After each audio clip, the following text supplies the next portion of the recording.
We're gonna make a hand collage turkey.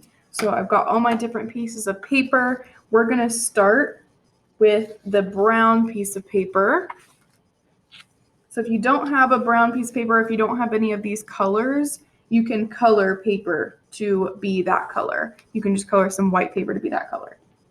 So the first thing you're gonna do, spread out your fingers nice and wide on your paper. You're gonna trace around your hand from here all the way in between each of your fingers, all the way around. Try to keep this hand as still as you can, all the way around your thumb, and then back down to this side of your hand. Tracing around all of my fingers, being really careful.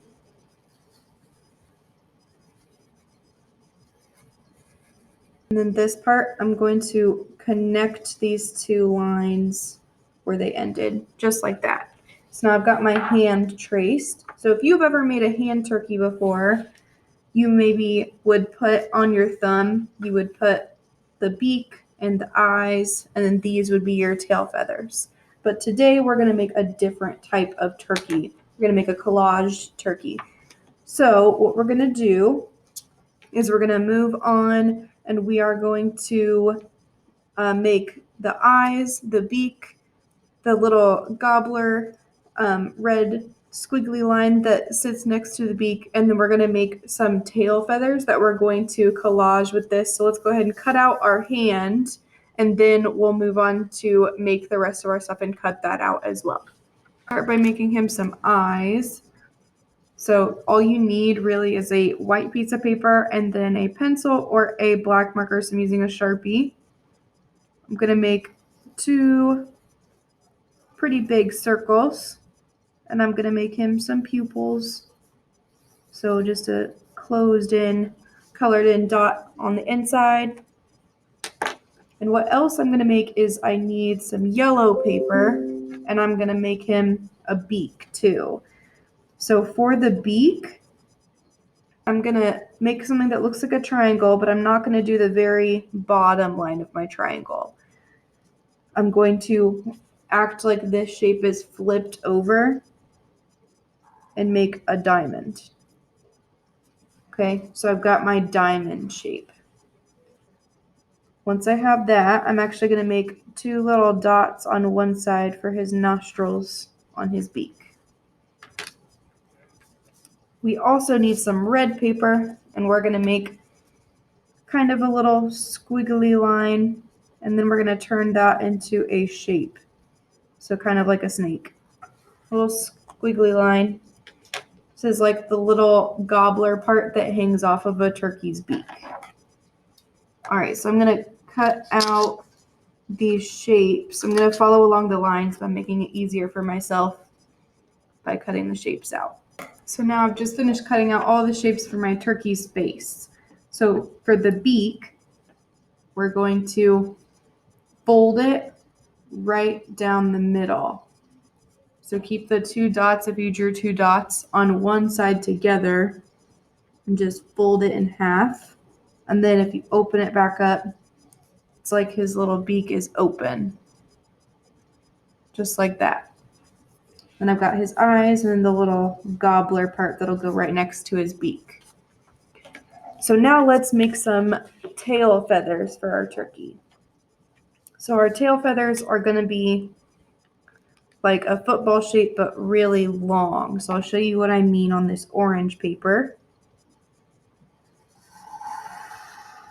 So really long curved line, and then really long curved line on the other side. So you can decide how many tail feathers and which colors you want to use. Right, and if I want, I can even make some patterns on my turkey's feathers. So maybe I want to put zigzag lines on this, some diagonal lines. Now I'm going to cut out all my turkey feathers. All right, so now we have all of our pieces cut out and ready to assemble. So we need a glue stick or some liquid glue. So I'm going to start with the tail feathers. So I'm going to glue them onto the back. so that you can see the designs on the front of my hand. So I would start to arrange them and kind of see where I wanted them. So these brown parts right here can also sort of be the tail feathers, but we're going to add some colorful tail feathers sort of in between and then behind them. So I'm going to just kind of pick these up and decide where I would want to fit them in.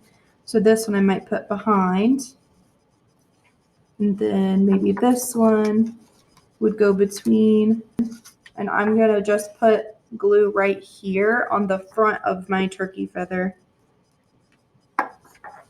And then I'm going to put it right on the back where I want that turkey feather to sit.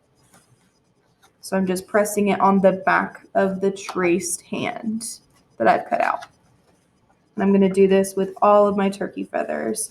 So I want this orange one to go next. I'm going to put it just on the bottom of the front and then place it and press it on the back where I want that to sit. There's what the front looks like.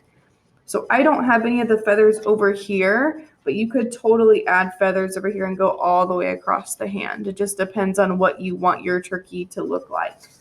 So now let's take these pieces and you can decide where you want your turkey's head to be. So maybe you do want to keep your turkey's head over here and you can put the eyes here and then the beak here with the gobbler.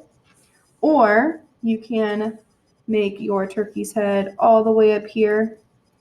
Maybe his eyes are all the way up here and his beak would be here. Or maybe your turkey's head is over here. Or maybe you like it to be right in the middle of the palm and you can do it something like that. So that is totally up to you. I think that I like maybe putting it over here. So I'm going to do that. So when you glue on the beak, since it's folded, you're going to put glue on the side that does not have the nostrils on it. So on this side right here. All right, and then you can kind of see how the beak works on my turkey, how it's open a little bit. All right, so there's my hand turkey. I could even go in and add some more details. So if I wanted to give my turkey a wing, since I have his head over here, if you had the face here, you wouldn't be able to do that, but you could add wings somewhere else. Maybe one of these would be the wings. I'm going to give my turkey some wings, just one big wing right there, and then just put some lines. So there's my turkey's big wing. And then I can even make my turkey have an expression. So I can give him some eyebrows, sort of. Now he looks maybe a little bit concerned. And I can even add some texture. So I'm going to put some scalloped lines on the brown turkey feathers, just to add some more texture to my turkey. But you can do whatever you want to finish up your beautiful little turkey friends. All right, artists, I hope you had tons of fun. Bye.